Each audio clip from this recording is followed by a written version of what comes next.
I'm just taking some pictures, sir. You're not allowed to. This is a lawfully protected activity, sir. It's a secure area. You're not supposed to be taking photos over here. I'm being put in cuffs for taking pictures of the police department. You are not in control here. I am, actually. You work for me. Part of an organization called the First Amendment Strike Team. Okay. So he's trying to see what we're going to do. He has every right to do that. You're the police officer who falsely arrested me. You lied on the police report. You're a bad police officer, and you don't deserve to be here. In the complex world of law enforcement, there are instances where officers band together to protect their colleagues from public scrutiny.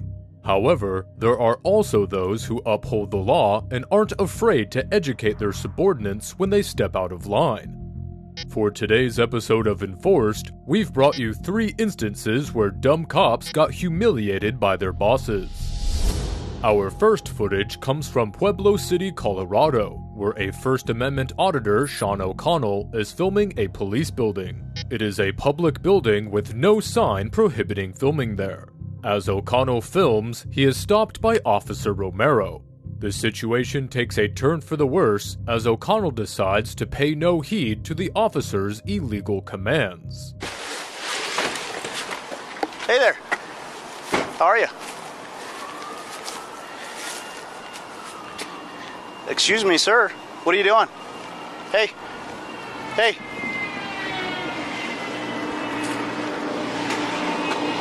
I'm asking you a question. Who are you? Why are you taking pictures of the department? Sir.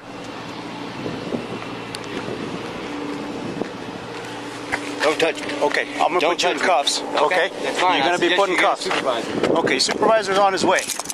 Okay?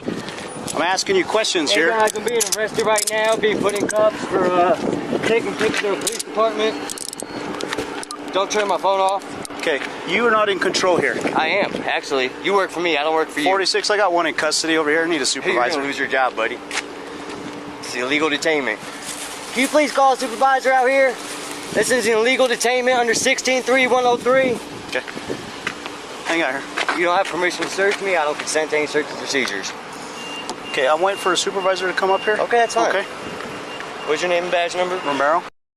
Okay, sounds good. Did you stop my video camera over there? I'm not messing with your phone, okay? As O'Connell not only protests, he also cites the law that Officer Romero has broken while illegally detaining him. CRA 16-3-103 reads, "A peace officer may stop any person who he reasonably suspects is committing, has committed, or is about to commit a crime." O'Connell rightfully asks what crime he has committed as he has only been filming a public building. Meanwhile, another officer arrives on the scene to assist Officer Romero in the illegal detainment. Can you tell this officer to take his hands off me and to uncuff me? Oh, I don't want to tell him anything. Okay. Yeah, wait till a supervisor gets here, and you can talk to him from there, okay? All right, I'm done talking to you guys then. Okay. So what's up? He's taking a picture of the department, taking pictures of all our stuff here, so I don't know what he's doing. Try to talk to him, he's not talking to me, he starts walking away. Is that a reason to cuff me? Yeah, you're being detained right now. Yeah. For what? For what crime? Yeah. No, it's reasonable suspicion. Of what crime? Okay. You have to have reasonable suspicion of a crime to detain somebody. I am not going to speak to you. That's you can fine. speak to my supervisor when he gets here. You have me in cuffs right now. Okay, yeah. You're So being detained at the moment, yeah. Because you're... Okay. Soon after, Captain James Martin arrives at the scene. Officer Romero narrates the whole situation, but it appears that Captain Martin is well aware of O'Connell and what he does. He is visibly worried because he also knows that Officer Romero has cost the city and Pueblo PD big time due to his mistake. So I'm loading up. I'm loading up. This guy's on the corner. I thought he was taking a picture of the eagle on the department. He's like, oh, okay, no big deal. So I started, putting myself in my patrol vehicle. So he walks past it, and I was like, oh, he's leaving. Can you answer him? Can't talk right now, I'm busy. So he starts walking, so I back up, and then he's next to this corner now taking pictures. I'm like, what is he doing? So then he comes over, he starts taking pictures. Oh, it looks like he's taking pictures of these signs. I don't know if he's taking pictures of these cars or He's what. part of an organization called the First Amendment Strike Team. Is he? Yeah, Okay. so he's trying to see what we're going to do. Okay. He has every right to do that. Okay, and that's fine with that. I don't have. Go ahead and cuff him. Uncuff him. Uncuffed. Because I did nothing wrong. I was not breaking the law, and this officer just illegally detained me under CRS 16-103. I've seen your video, sir, and I know exactly what you're talking about. Who am I? First Amendment strike team. Okay. I know exactly who you are. Exactly. So you know I'm not out here doing anything illegal. I do. No, nothing. I do.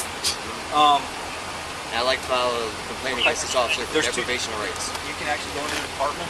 Okay. File a complaint if you'd like to. Captain Martin realizes that the entire department might be in trouble, so he berates Officer Romero right there and rues that he should have taught him about this kind of thing beforehand. Should have taught you before. But I understand totally what you're doing. So will you be suspended administratively until the thing is cleared out? No. He just broke the law.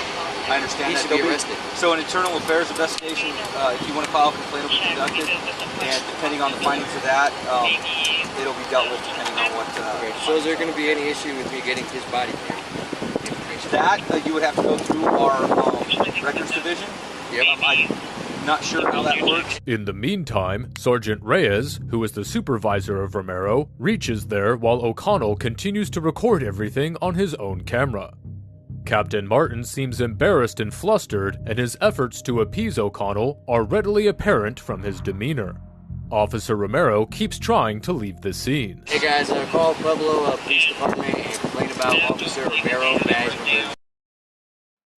He just detained me and said that he was detaining me because I chose not to answer his questions. I'm not really sure on how that works. I have to look at the policy on that. I believe that there's a charge. Here's Sergeant Reyes. He's the supervisor on the watch commander. And he might know. I'm not sure how that works. Actually, I can make a phone call and find out. I think I'd appreciate it. Thank you. You're good. I'm gonna go home. Yeah, you can go home.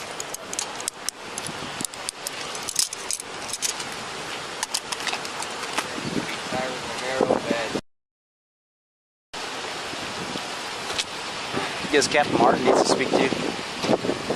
So I don't know if they even need me here anymore, so. Is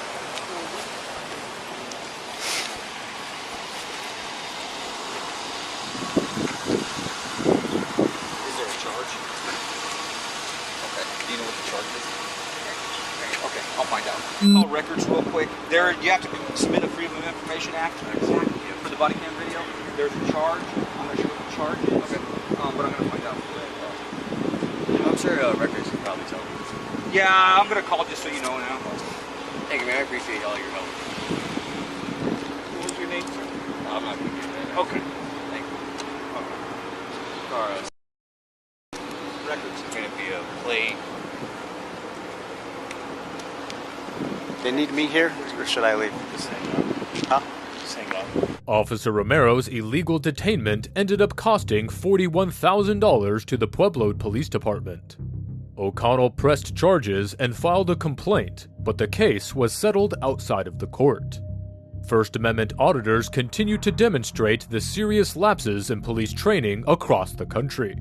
Officers should be aware of the law, and there should be departmental oversight preventing officers from overstepping beyond what they are mandated to do by law. Next, we take you to Tamarack, Florida, where karma strikes back Deputy Gallardo on his big day. Deputy Gallardo of the Broward Sheriff Office is receiving the Best Detective Award when the city commissioner tears into the sheriff's deputy for mistreating him 4 years back. I would like to make a comment. I want to congratulate all the BSO officers who've done such a great job. Thank you very much. Do all you can. Morning, Captain. Yeah. Joshua Gallardo, It's my line. can you come down for a second?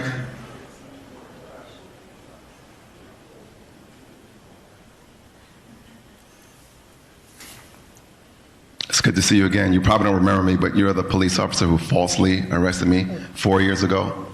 You lied on the police report. I believe you're a rogue police officer, you're a bad police officer, and you don't deserve to be here.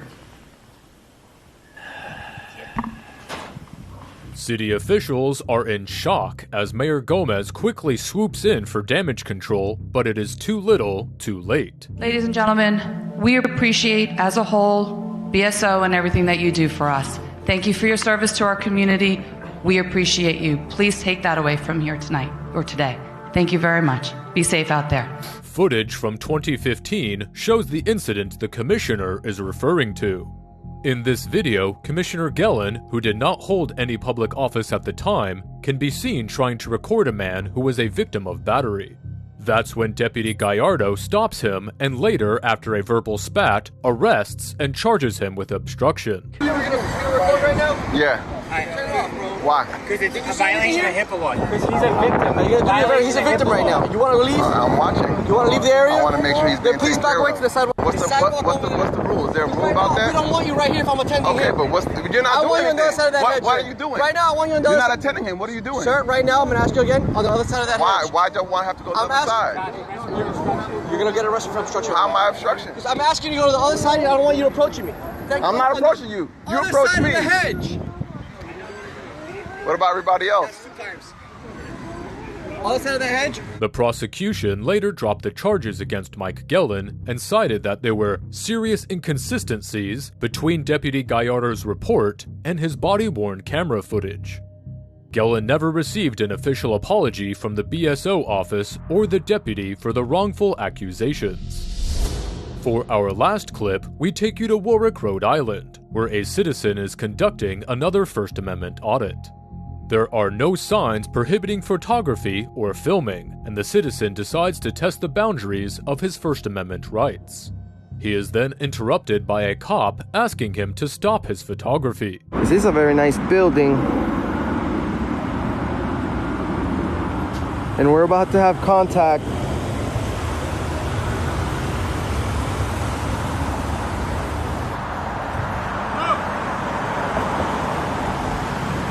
I'm okay, thanks.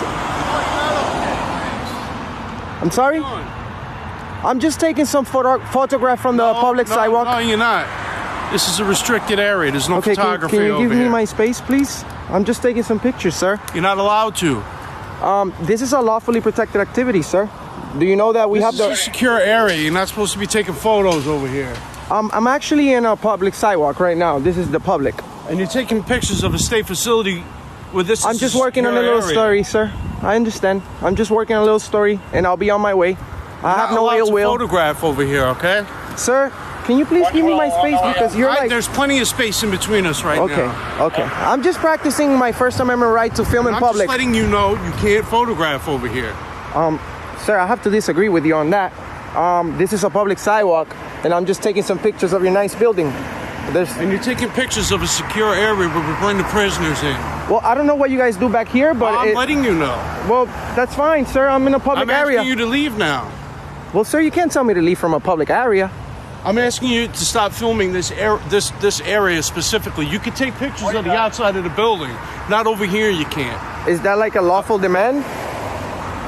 I am explaining to you what you're allowed to do, okay? I understand. I know what I'm allowed to do. I'm a photographer. I know my rights. I can film in over public. Here filming a secure area where prisoners are brought in. Well, sir, I don't know who you guys bringing in here. I'm just filming from I public. just explained that to you. Okay, well, that's fine, sir. I'm just So I'm taking going to ask you to go somewhere else and take your photographs.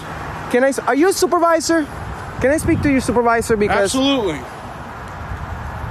I'm just exercising my right to film in public, sir. Capitol Police, the Sheriff's Department. I need a supervisor out here. This gentleman seems to have an issue with the instructions I'm giving him.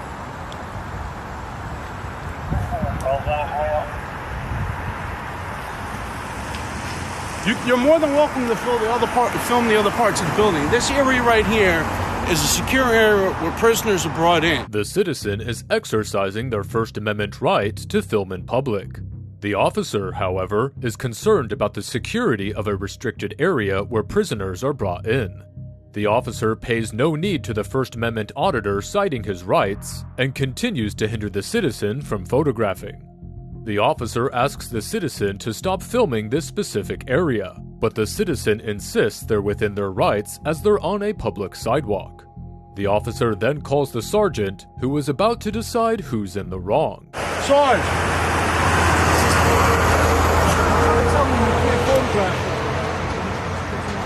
Are you a supervisor, sir? Yes, he is. I'm a private investigative journalist. I'm gathering content for a story, and I'm right here in the public area. Gentleman over here, what's your name? 8066 is not allowing me to. I'll call. What's his name? Steve. Let me call the captain. You're gonna have to wait at the front of the building. Okay, well, film outside here. Well, sir, that's exactly what I'm trying to explain to him. This is a public accessible area. You guys have private area behind those fences, but this is public right here. So he cannot tell me that I cannot record this area. I'm working on a story. And I don't know if you're aware about the DHS memo. The Department of Homeland Security issued a memo in 2018 that explains how you're supposed to approach me in an incident like this. Right, let me give it a call. I'm just asking why you were here, why you were taking and I'm telling you, I'm working on a story. All right. I have no ill will. You approached me really close. Yeah, that's fine. Just I approached you really close. Well, it's on video, sir. Yeah, this distance right here. Just stay away from the gate and on Sally Court. If you want to stay on the sidewalk, that's fine. Okay, so there you go. You've been informed that. And were you over here filming? I could be right here. I could be right here if I want. I could be right there if I want. You got it. He's going to take care of you over there, right? Thank you. Just stay away from our gate. He needs to stop bothering photographers. Stay away from our gate. That's what we do this for. But please, just stay away from our gate in Sally Court because we have a lot of traffic coming into the gates. Understood. You're very nice. You're very nice. He's a jerk. All right, thank you. Take care.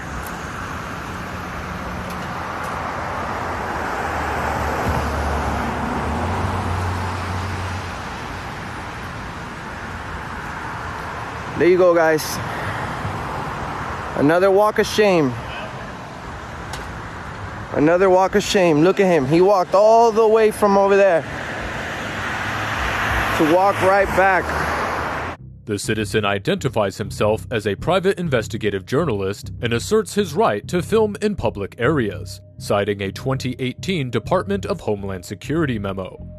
The sergeant requests the citizen to stay away from the gate and cell block due to heavy traffic. Despite some initial tension, the officer goes away without further bothering the auditor.